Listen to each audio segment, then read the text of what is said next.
Welcome to friend tough and rough class में आपका स्वागत है। यहाँ पे आज हम पढ़ने वाले हैं सामान्य हिंदी के टॉपिक जो पढ़ेंगे, विराम चिन्ह पढ़ेंगे, जो कि इम्पॉर्टेंट है। आपका यूपी स्टेट के जितने भी एग्ज़ाम होते हैं उसमें विराम चिन्ह के क्वेश्चन पूछे जाते हैं, तो आप इसको अच्छे से पढ़ें। यहाँ से क्वेश्चन बनते हैं सामान्य हिंदी का।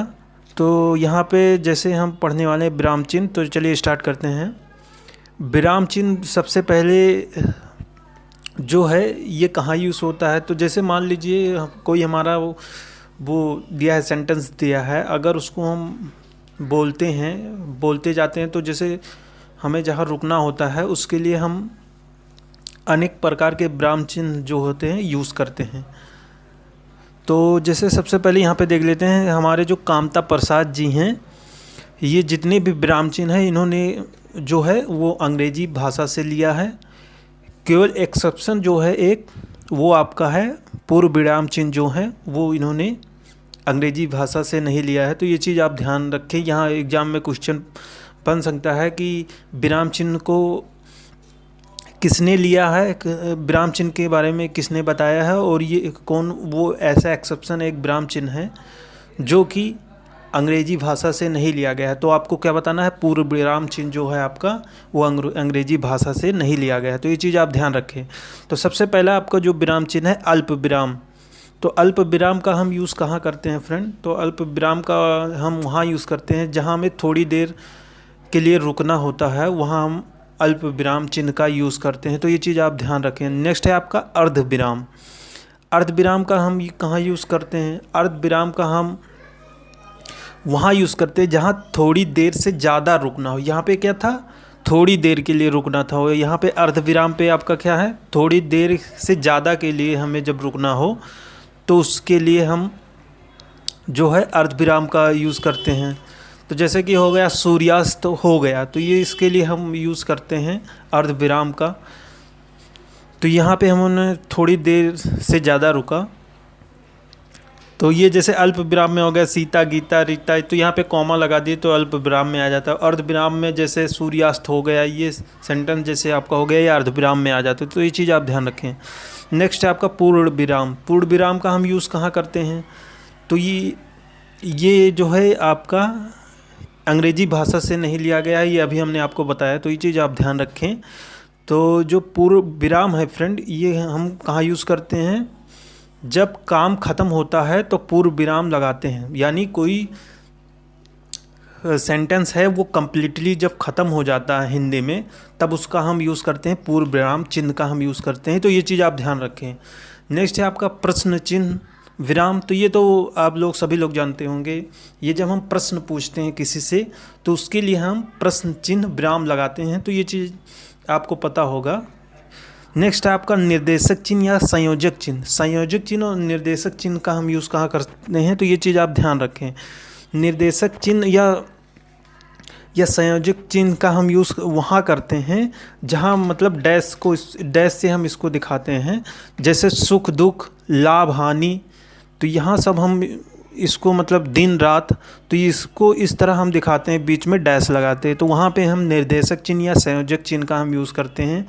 नेक्स्ट आपका है आश्चर्य चिन्ह या विस्मय यदि चिन्ह। तो ये इसका हम यूज़ कहाँ करते हैं, यहाँ मतलब जहाँ फ्रेंड जैसे यहाँ पे हम यूज़ करते हैं आश्चर्य दिखाने के लिए, मतलब कोई चीज़ जैसे आपका हो गया, जैसे हम यहाँ पे कहते हैं हाय सबस, कोई अच्छा काम कर दिया तो कहते हैं सबस, जैसे इंग्लिश में बोलते हैं वाव। तो ये सब हो जाते हैं आपके आश्चर्य चिन्ह या विस्मय चिन्ह। मतलब कोई चीज़ स्पेशल दिखाना हो तो उसके लिए हम यूज़ करते हैं इस चिन्ह का। नेक्स्ट है आपका कोष्टक चिन्ह। कोष्टक चिन्ह मेनली क्या होता है, आपका जो होता है ये ब्रैकेट होता है। तो ये चीज़ आप ध्यान रखें। कोष्टक चिन्ह, ये ब्रैकेट से हम स्मॉल ब्रैकेट,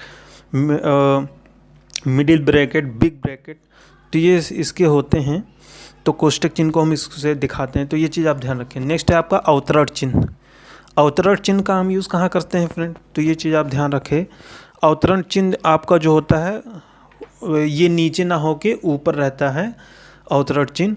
तो इसका हम यूज़ कहाँ करते हैं, किसी की कही हुई बात को उसी तरह प्रकट करने के लिए अवतरण चिन्ह का हम प्रयोग किया जाता है, तो ये चीज़ आप ध्यान रखते। जैसे तुलसीदास ने सत्य कहा है, प्राधीन सपने है सुख नाही। तो यहाँ पे मतलब किसी की कही बात को कोई दूसरा कहे तो उसका हम यूज़ करते हैं जो है अवतरण चिन्ह का। एक बार फिर से सुन लिए, किसी की कही हुई बात को उसी तरह प्रकट करने के लिए अवतरण चिन्ह का हम प्रयोग किया जाता है, तो ये चीज़ आप ध्यान रखें। नेक्स्ट है उपविराम। उपविराम का हम यूज़ कहाँ करते हैं फ्रेंड, तो ये चीज़ आप ध्यान रख लीजिए। उपविराम का हम यूज़ कहाँ करते हैं, तो उपविराम आपका जो है मेनली हम इसको दो डॉट से शो करते हैं, उपविराम का चिन्ह, तो ये चीज़ आप ध्यान रखें। नेक्स्ट है आपका यहाँ पे विवरण चिन्ह। विवरण चिन्ह का हम यूज़ कहाँ करते हैं, तो विवरण चिन्ह का जो ये होता है सिंबल इस तरह होता है, तो ये चीज़ आप ध्यान रखें।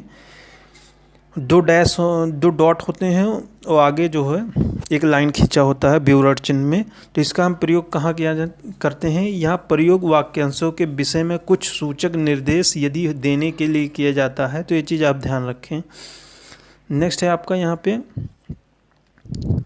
बस है आपका पुनरुक्त सूचक चिन्ह। पुनरुक्त सूचक चिन्ह क्या होता है, तो ये चीज़ आप इसको हम डबल कॉमा से ऊपर दिखाते हैं, तो ये चीज़ सेमी कॉलन से इसको हम दिखाते हैं ऊपर, तो ये चीज़ आप इसका प्रयोग हम कहाँ करते हैं, इसका प्रयोग हम ऊपर लिखे किसी वाक्य के अंश को दोबारा लिखने से बचने के लिए किया जाता है, तो इसका हम पुनरुक्त सूचक चिन्ह इसका यूज़ हम यहाँ पे करते हैं। नेक्स्ट है आपका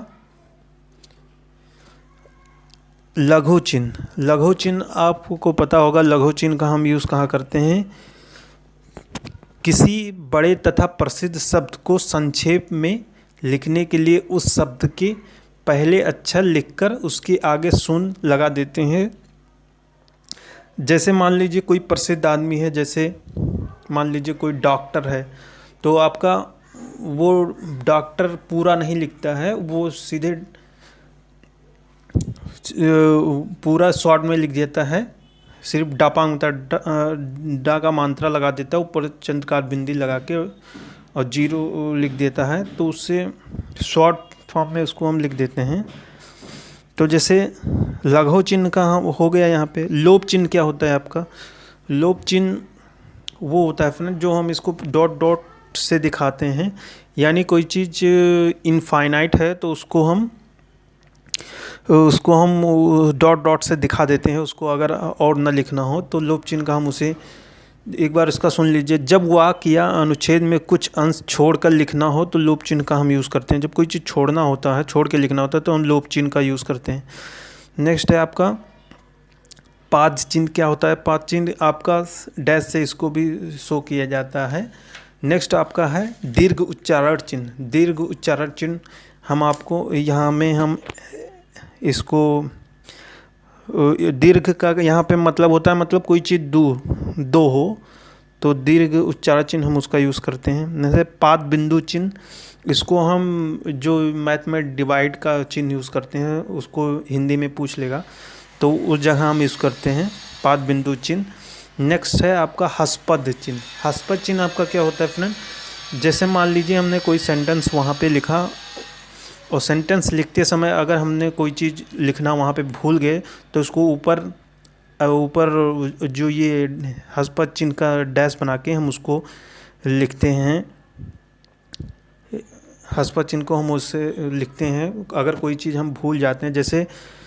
जैसे राम जाएगा तो हम यहाँ पे भूल गए, कहाँ जाएगा, घर हमको लिखना था, राम घर जाएगा, तो घर हमने लिखा नहीं, सीधे लिख दिया राम जाएगा, तो वहाँ पे हमने लिख दिया। फिर जब हमने इसको घर भूल गए थे, यहाँ पे घर को हमने नहीं लिखा था, तो हमको ये इसका हस्पद चिन्ह का यूज़ करके हमने ऊपर इसके लिख दिया राम घर जाएगा, तो यहाँ हस्पद चिन्ह का हम यूज़ करते हैं। नेक्स्ट है आपका टीका सूचक चिन्ह। टीका सूचक चिन्ह हम प्लस से शो करते हैं, तो ये चीज़ आप ध्यान रख रहे हैं। तुल्यता सूचक चिन्ह क्या होता है, तुल्यता सूचक चिन्ह हम डबल डैश से शो करते हैं, तुल्यता सूचक चिन्ह, तो ये चीज़ आप ध्यान रखें। नेक्स्ट है आपका समाप्ति सूचक चिन्ह। समाप्ति सूचक चिन्ह आपका लास्ट में बढ़ जाता है, इसको हम डैश डैश से दिखाते हैं, तो तो ये चीज़ आप ध्यान रखें। Okay friend, please like and share and subscribe my channel. Thank you.